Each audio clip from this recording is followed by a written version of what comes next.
Õnnistatud ülestõusmise pühi, head kuulajad. Ma tahaks täna alustada küsimusega. Kas sinu elus on olnud mõni selline hetk, mis on muutnud kogu su elu?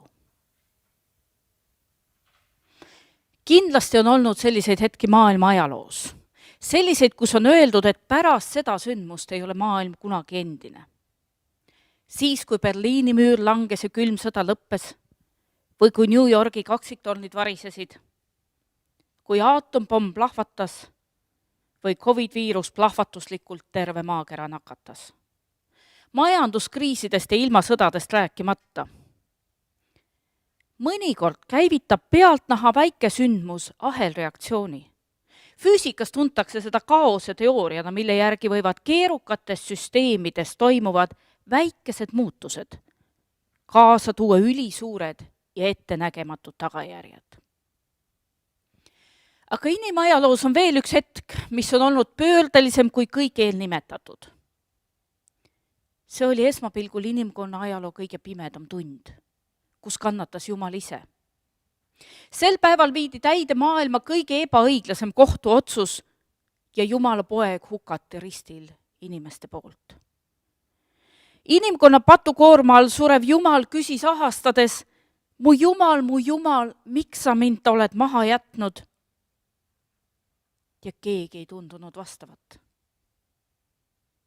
Ning siis suri Jeesus ja üle maa laskus pimedus. Ning selles pimeduses kärises templi eesriie pikuti 2. Kurjus võidutses, aga taevas loeti 3.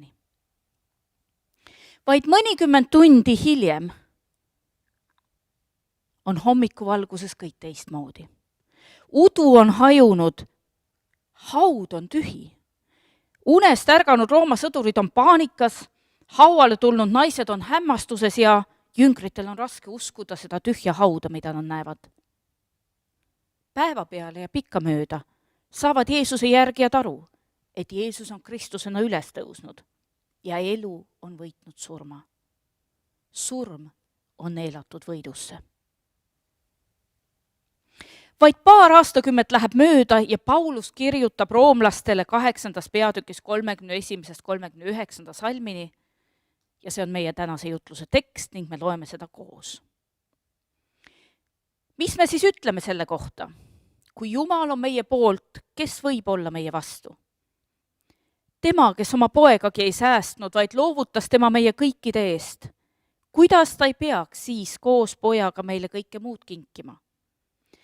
Kes võib süüdistada Jumala valituid? Jumal on see, kes õigeks teeb. Kes võib meid hukka mõista? Kristus Jeesus on, kes suri ja mis veel enam, kes üles äratati, kes on Jumala paremal käel ja kes palub meie eest. Kes võib meid lahutada Kristuse armastusest? Kas viletsus või ahistus või tagakiusamine või nälg või alasti olek või hädaoht või mõõk? Nagu on kirjutatud, sinu pärast surmatakse meid kogu päeva, meid koheldakse nagu tappalambaid. Kuid selles kõiges me saame täieliku võidu tema läbi, kes meid on armastanud. Sest ma olen veendunud, et ei surm ega elu, ei inglid ega peainglid, ei praegused ega tulevased, ei väed, ei kõrgus, ei sügavus ega mis tahes muu loodu suuda meid lahutada Jumala armastusest, mis on Kristuses Jeesuses, meie issandas. Seda teksti lugedes me märkame, et Kristuses surmas ja veel enam üles tõusmises on korraga nii isiklik kui kogukondlik võti. Pöördume nende poole täna kordamööda. Me oma isiklikus elus teame, mis on hädaohu tunne. Viimastel nädalatel oleme ilmselt seda enamgi tundnud kui pikka aega tagasi. Kellelegi meist pole päris tundmatu üksilduse karantiin ja paljud teavad, mida tähendab hirmuvangistus.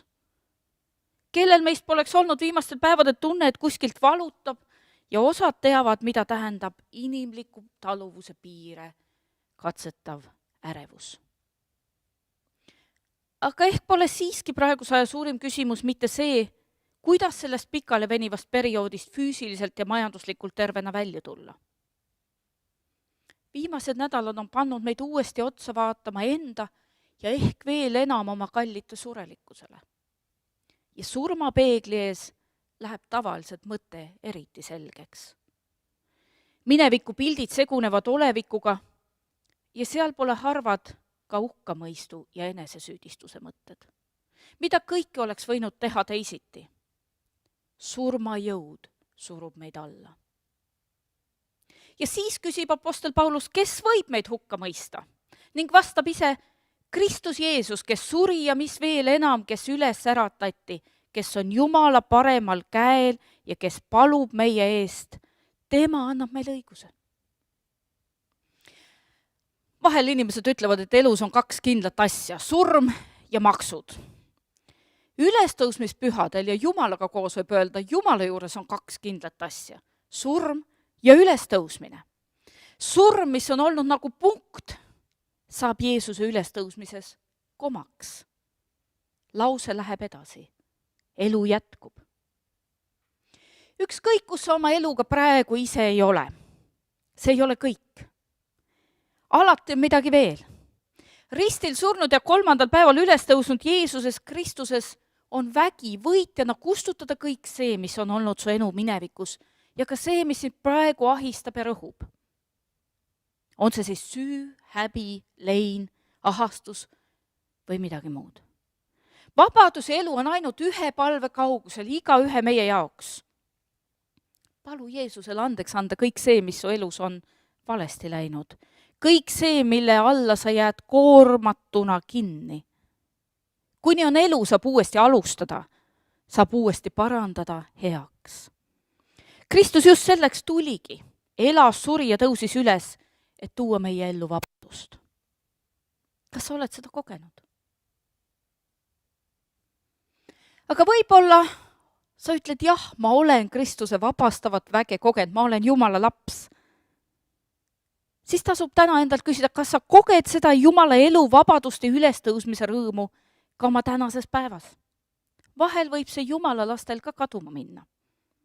Või kannad endaga kaasas koormaid, mis sind alla rõhuvad ja süüdi mõistavad. Teate, ülestõusmise hommiku uudis on see, et Kristuse võit kehtib ka meile, tema lastele. Ehk oled juba aastaid usuteed käinud, aga tunned, et kunagi ei tule piisavalt hästi välja.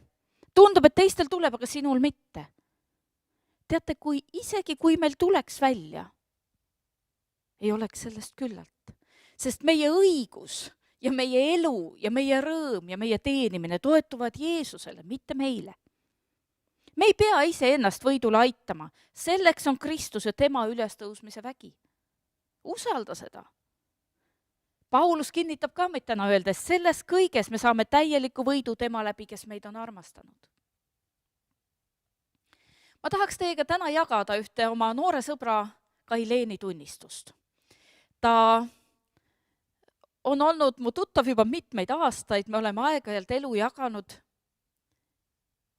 Ja ühel päeval, kui ma küsisin talt, kuidas läheb, rääkis ta mulle loo, mida ma arvan, et teiegi peate kuulma. Tere, mina olen Kaileen ja räägin teiega täna siit enda kodust Rakverest. Kui te ei tea mind, siis ma elan Rakveres, olen osa Rakvere Karmeli kogudusest ja olen kristlane olnud umbes 4,5 aastat praeguseks. Ja ma jagan teile täna ühe loo. See on üks lugu sellest, kuidas Jumal aitas hiljuti minul uuesti püsti tõusta või justkui uuesti üles tõusta sellest kohast, kuhu ma olin kukkunud.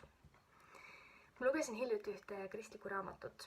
Ja seal raamatus oli selline mõte, et muutused on väga rasked, aga jääda sellesse kohta ja nendesse olukordadesse kinni, kus meil on ebamugav ja valus, on lõpuks veel raskem. Ja umbes 6 aega tagasi avastasin mina ennast olukorrast, kus ma sain aru, et mul oli nii valus ja nii raske, et ma ei saanud enam niimoodi edasi minna, nagu ma siiamaani olin edasi läinud, sest viimase poole aasta jooksul olin ma leidnud enda seest üles emotsioone, mis ma ei teadnud, et mu sees on ja näidanud neid välja sellisel kujul, mis tegi mulle endale haiget ja mu lähedastele haiget. Ma olin näinud väga palju enda jaoks olulisi suhteid ja sõprusi lagunemas ja katki minemas ja ma olin hakanud enda kohta uskuma selliseid keerulisi valesid, mille ma justkui olin ise endale loonud. Ehk siis näiteks ma uskusin, et ma pean olema väga tugevalt kõigile eeskujuks ja seda läbi selle, et ma tean, kes ma olen, miks ma olen, kus ma olen, mida ma teen, kuidas ma teenin, milles ma hea olen ja ma uskusin, et ma ei tohi kunagi kukkuda, sest see, kui ma kukun, see ei ole eeskujuks. Ja neid asju oli nii palju kogunenud, et ühel hetkel ma sain aru, et ma ei saa enam niimoodi edasi minna, sest ma lihtsalt ei jaksa enam niimoodi edasi minna. Ja kui ma olin sellest aru saanud, siis ma teadsin, et muutused on rasked, aga ma teadsin, et ma pean need ette võtma. Ja esimene samm, mille ma tegin, oli see, et ma andsin Jumalale tagasi õiguse minu elu üle valitseda.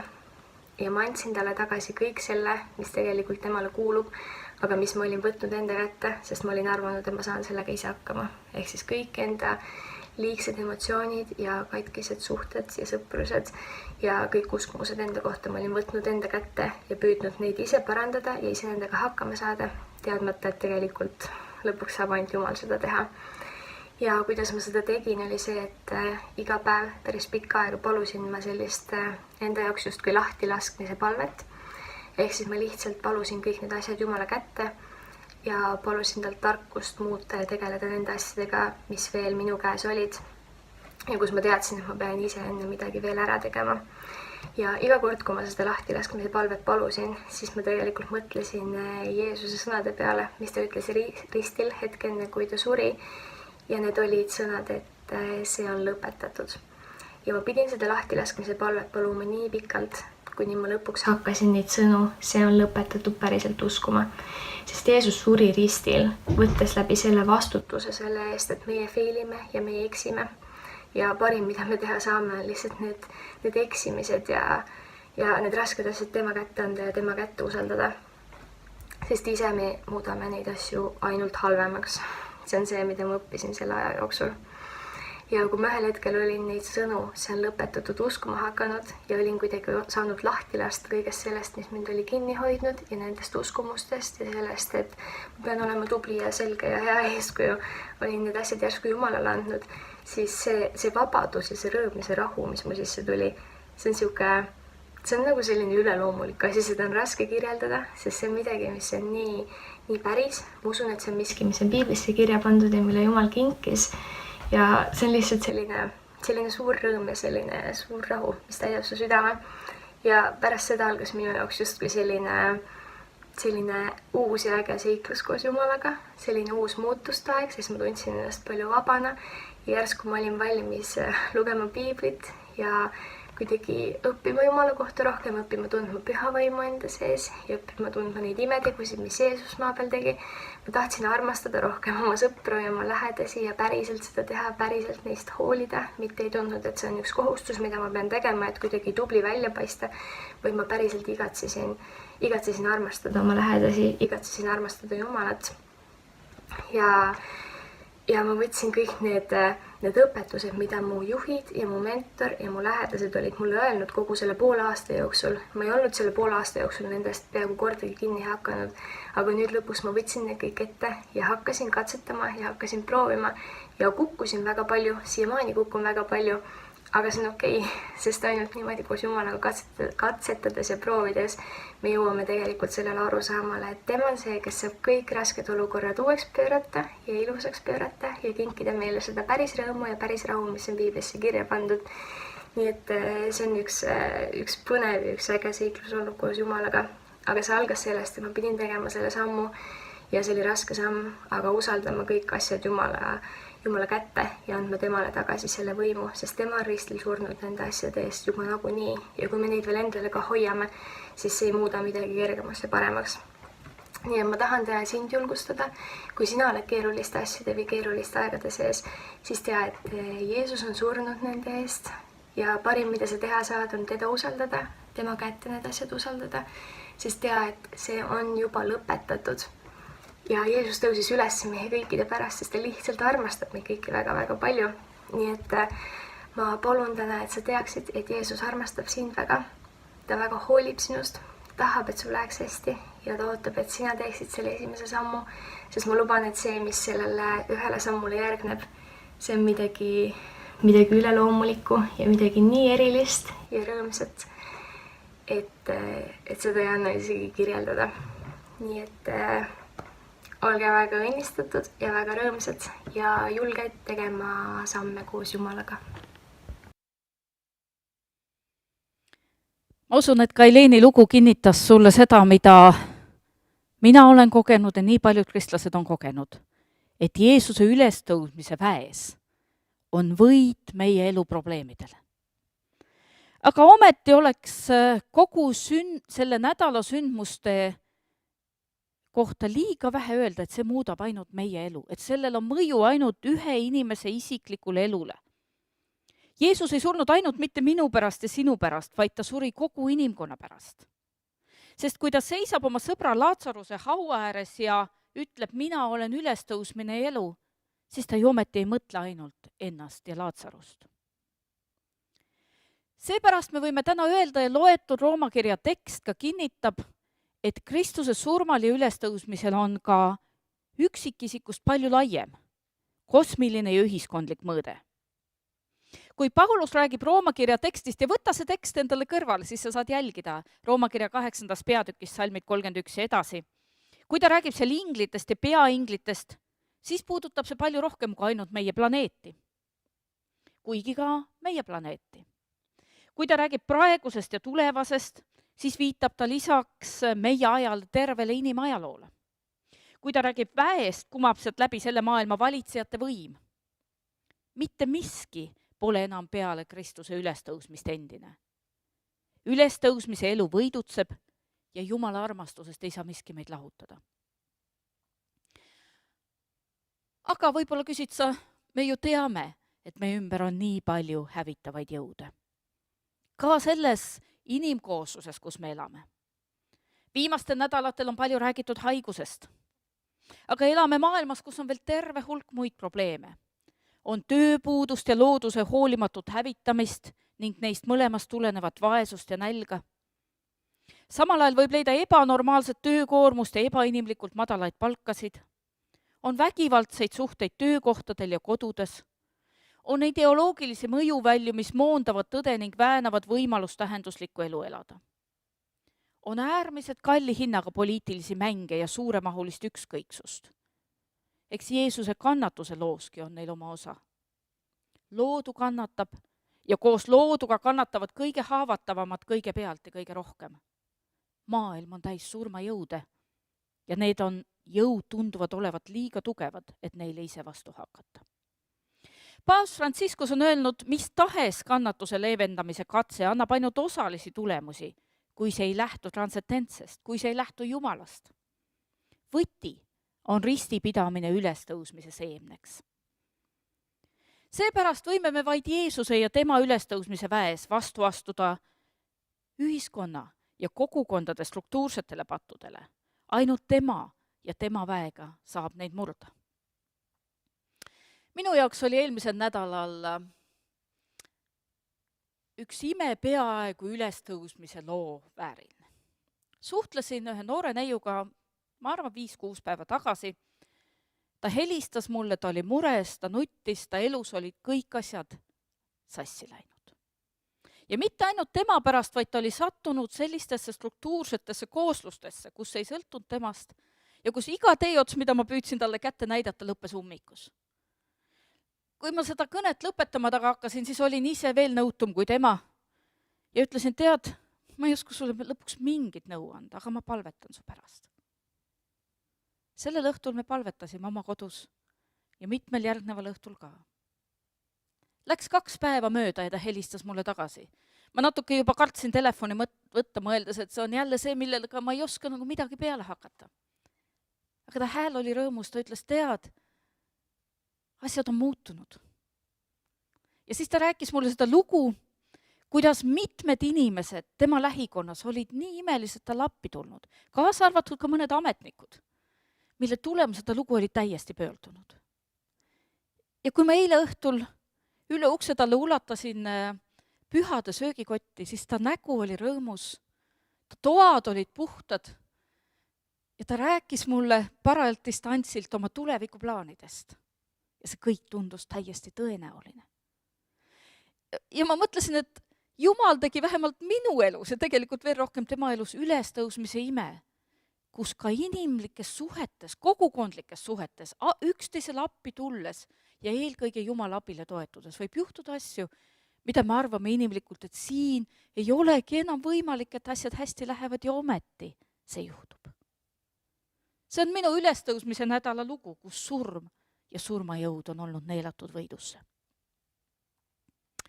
Paulus kasutab veel ühte kujundit, kirjutades sellest, mis ülestõusmise abil juhtub. 1. Korintuse kirja 15. peatükis salmid 25 ja 26. Sest tema peab valitsema kuningana, kuni Jumal paneb kõik vaenlased tema jalge alla. Viimse vaenlasena kõrvaldatakse surm. See vaenlaste jalge alla panemise kujund on Lähis-Idas kasutusel olev väga võimas kujund sellest, kuidas millegi üle võit saavutatakse. Siin on viide isegi tagasi psalmidele, 110. psalmis, 1. salmis ütleb Paulus, issand ütles minu issandale, istu mu paremale käele, kuni ma panen su vaenlased su jalgealuseks järiks. Võib-olla 2 näidet ilmestavad seda, mida see võib tähendada. Kairo antiigimuuseumis eksponeeritakse Vaaro Tutahamneni hauakambrit. See Vaaro elas väga-väga kaua tagasi, 14 sajandit enne Kristust. Ja selle hauakambri ekspositsiooni juurde kuulub Vaaro elusuurune puust kuju. Aga teate, see kuju ise ei ole mitte nii oluline kui selle loo seisukohalt, vaid see, et selle trooni all, kus Vaaro seal kujus istub, on hoolikalt välja voolitud Vaaro vaenlased ja nende kujud, kelle kõigi käed on seotud selja taha. Teine näide tuleb mõne aastakümne tagasi, kus 2 doktorikraadiga 4 keeles õpetav Itaalia nunn Maria Noora saadeti ordu poolt Ida-Aafrikasse, Eritreasse ülikooli asutama. Seda kanti peetakse tänaseks ühe maailma vähim demokraatlikuks ja õnnetumaks maailmanurgaks. Aga seal elades sai Maria Noorast keiser Haile Selassie usaldusisik. Kui aga sotsialistlik režiim üle võttis, mõrvati see keiser ja ta keha kadus jäljetult. Nunn Maria Noora põgenes maalt nii kiiresti kui sai, aga kui uuesti valitsuse vahetus tuli, hakkas ta vaikselt uurima, kuhu eelmise keisri laip võis jääda. Kui palee teenritelt küsiti, saadi vihje kaevata lahti sotsialistliku juhi kirjutuslauaalune kivipõrand. Sealt, kus juht Mengistu iga päev oma kirjutuslaua ääres istus, tema jalgade alla põrandasse maetult leiti keiser Haile Selassie surnukeha. Mõelgem nüüd kõigele, mis meie elu surmavalt mõjutab. Rikutud suhted, haigused, vägivald ja vaesus, ahnus ja hoolimatus, kavalus, argus ja reeturlikkus, surm ise. Mõelge, kui kõik need asjad oleks selja taha seotud kätega, ritta seatud ja Jumala võidu alla asetatud. Sest just sellist võitu väljendabki Jeesuse ülestõusmine. Neil jõududel ei ole meie elus enam meelevalda, kui kuulume Jumala laste hulka ja oleme hoitud tema armastuses. See ongi ülestõusnud Kristuse võit Jumala poolt surmajõudude üle. Kristus valitseb, kuni kõik pannakse tema jalgade alla ja meie saame koos temaga sellest võidust osa. Pauluski täna loetud kirjakohas ütleb, selles kõiges me saame täieliku võidu tema läbi, kes meid on armastanud. Ülestõusmine võib muuta meie elus kõik. Sest see Jeesus, kes meie suri ja Jumala väes üles tõusis, võib selle sündmuse kaudu, kui me teda oma ellu vastu võtame, teha kõik teistsuguseks. Inimelu eesmärk ei ole ju mitte surm, vaid hoopis ülestõusmine, nagu Karl Barth seda väljendab, võttes kokku terve evangeeliumi sõnumi. Ja Jeesus ise kinnitab seda, sõnastades oma elumissiooni Johannese evangeeliumis ja öeldes, mina olen tulnud, et teil oleks elu ja seda ülirohkesti. Jumala rahvana me usume, et elu jätkub peale surma, aga me usume ka, et on elu enne surma. Et Jeesus on tulnud juba praegu meile tooma elu. Piiskop Bill Frey on öelnud, lootus kuuleb tuleviku muusikat ja meie võime lisada ning juba ümiseb sellega kaasa. Ülestõusmise vägi tegutseb meie eludes neid muutes. Aga samas oleme veel teel, kus saame selle tähendusest ja jõust üha rohkem aru. Kuni lõpuks saabub täielik võit ja viimse vaenlasena kõrvaldatakse surm. Kuidas me neil päevil seda ei igatse? Kas pole? Aga Jeesus ülestõusnuna ei mõjuta mitte ainult meie elu. Sinu ja minu elust võib saada Jumala abiga suure muutuse algus kellegi teise elus. Jumala rahvas on kutsutud elama ülestõusmise elu suure reede maailmas. Kui oleme ülestõusnud Jeesuse järgijad, siis oleme seda juba praegu, mitte ainult tulevikus. Viimaks, surmaviirus ei ole ainus asi, mis levib inimkontakti kaudu. Kui Jeesus Jumala pojana tuli inimeste keskele elama, siis ta lõi kontakti inimestega. Kui ta astus haigetele lähedale, mõnikord ka nakatavalt haiget puudutades, siis ta Jumala pojana tervendas neid. Ta tuli lähemale kui 2 meetrit ja Jumala pojale on see lubatud, meile praegu mitte. Ta tervendas haigeid. Ta vabastas inimesi õpetades valedest arusaamadest. Ta andis Jumala pojana neile andeks mineviku patud ja eksimused. Jeesus ise on toonud meie lähedale tulles kaasa Jumala elu, armastuse, vabaduse. Ja see elu nakkab ja levib kõige paremas mõttes. Selle elu jõud tuleb otse Jumalalt, kes pani maa värisema, suure hauakivi veerema ja äratas Jeesuse surnuist üles. Siis levis see Jeesuse järgijate kontakti kaudu ümbritsevatesse linnadesse, edasi Lähis-Idast Euroopasse ja viimaks üle kogu maailma. Jõudis meiegi maailma nurka, siin kaugel Põhjalas. Ja on muutnud seda aja jooksul tundmatuseni. Ja see muutus kestab. Terve loetud Rooma kirja tekst on nagu sümfoonia viimane finaali suunas liikuv osa, kus üks pillirühm liiptub teise järel, üks ennem kõlanud teema tuleb uuesti kuuldavale. Muusika muutub üha valjemaks, kuna kõlab see, mida nimetatakse noodipartituurides tuti, siis kui kõik pillirühmad mängivad kaasa. See on kõigi pillirühmade ühine võidu hümn, mis ütleb, Jeesus on üles tõusnud. Surm on neelatud võidusse. Kas te mäletate seda füüsikateooriat, et keerukates süsteemides toimuvad väikesed muutused võivad kaasa tuua ülisuured ja ettenägematud tagajärjed? Aamen.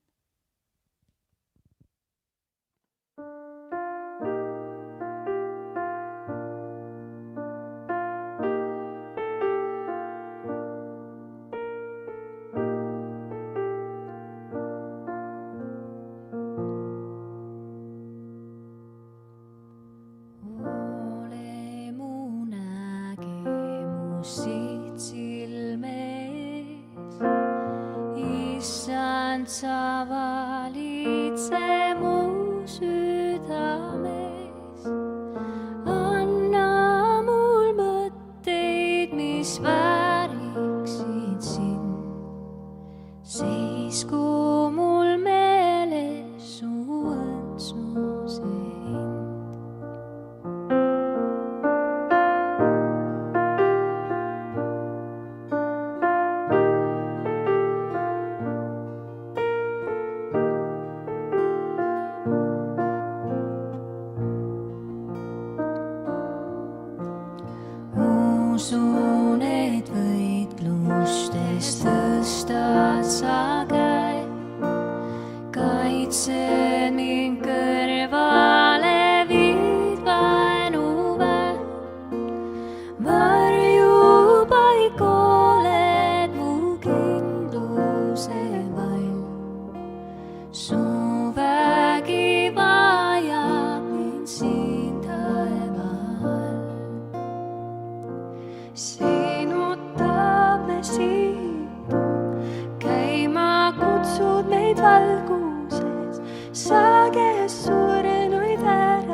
võime ülestõusnud Jeesuse nimel paluda Isa.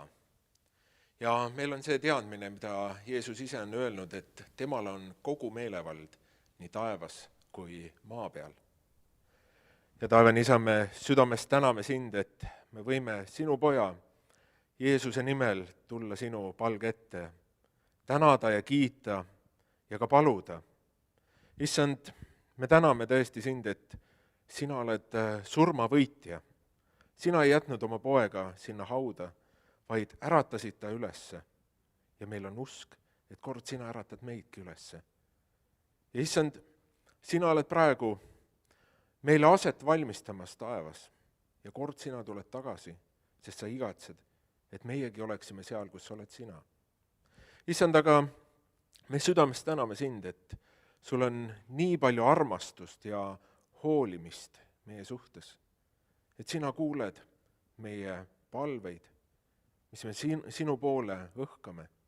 Issand, me südamest täname sind, et kui me võisime eelmisel pühapäeval paluda ühe naise eest, kellel oli 10 päeva palavik ja arstid ei andnud nagu nõu või ei osanud anda nõu.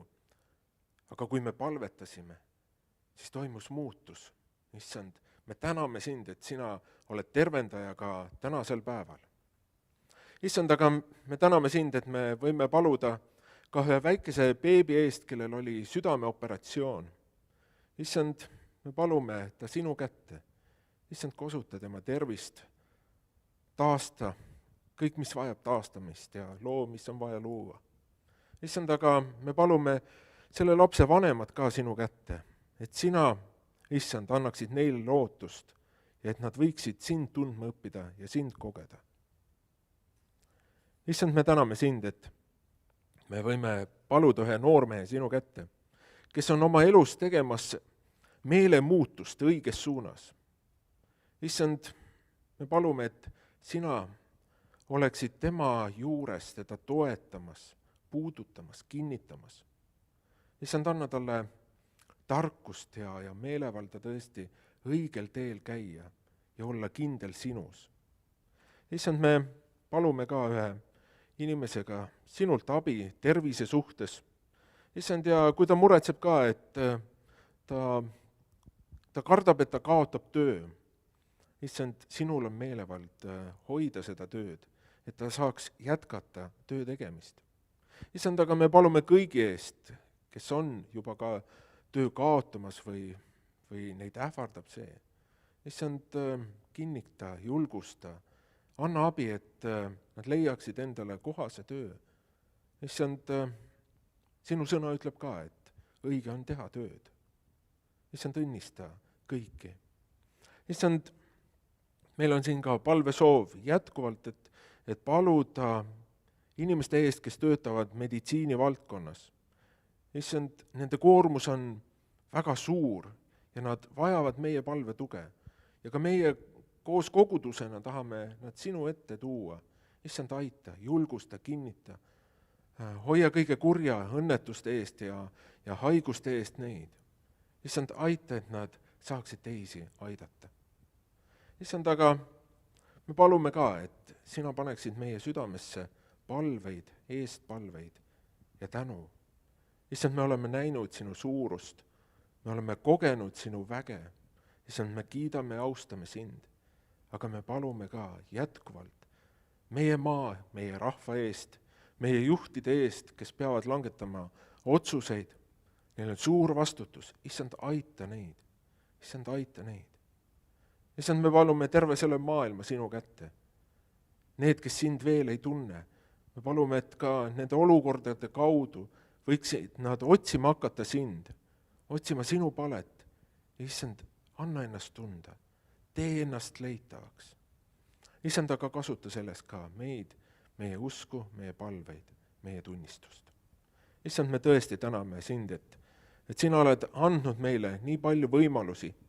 Issand, aita, et me neid õigesti kasutaksime, et sinu riik võiks laieneda ja me saaksime ja oleksime rahvale valguseks ja õnnistuseks.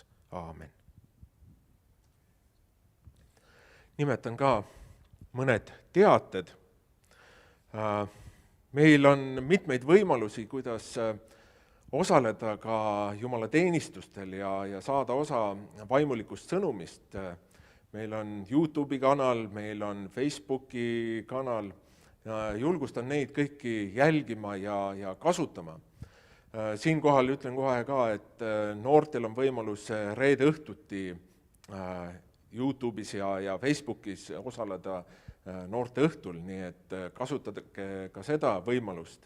Tegelikult mitte ainult noored, ka vanemad saavad seda näha, vaadata, mida noored teevad ja milline on see sõnum, mida seal jagatakse. Ka järgmisel pühapäeval, kui Jumal lubab, siis saame tulla nutiseadmete ette, telerite ette, et osa saada Jumala teenistusest. Soovin tõesti, et Jumal õnnistaks ka seda töövaldkonda, seda kanalit ka tänasel päeval, et tema sõna võiks levida.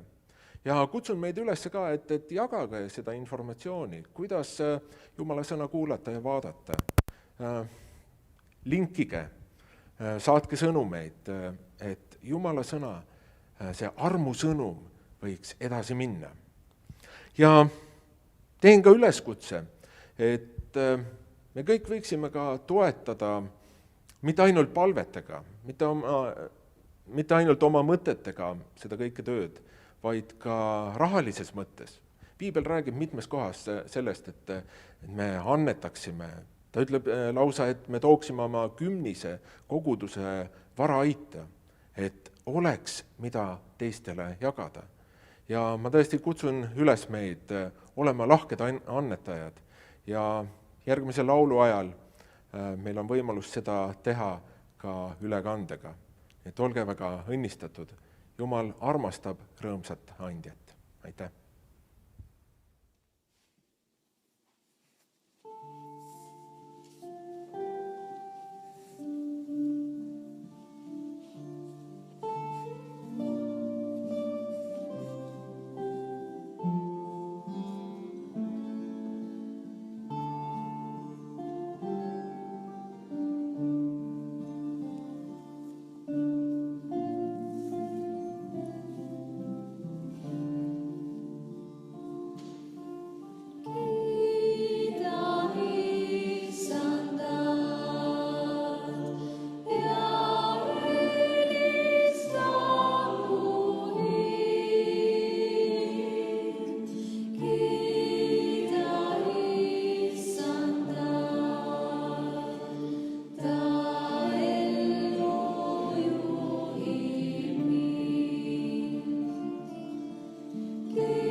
Kristus on üles tõusnud, ta on tõesti üles tõusnud. Oleme selle sõnumi kuulutajad oma eluga, oma sõnadega ja oma meelsusega. Võta telefonitoru, saada sõnum, kirjuta väike kiri. Jaga seda rõõmsat kuulutust selles maailmas, kus me elame. Nõnda nagu üks Briti teoloog Myra Blyth on ütelnud, elagem ülestõusmise elu suure reede maailmas. Häid ja rõõmsaid pühi meile kõigile. Ja meie Issanda Jeesuse Kristuse arm, Jumala, meie Isa armastus ja Püha Vaimu osadus olgu ja jäägu meie kõikidega. Aamen.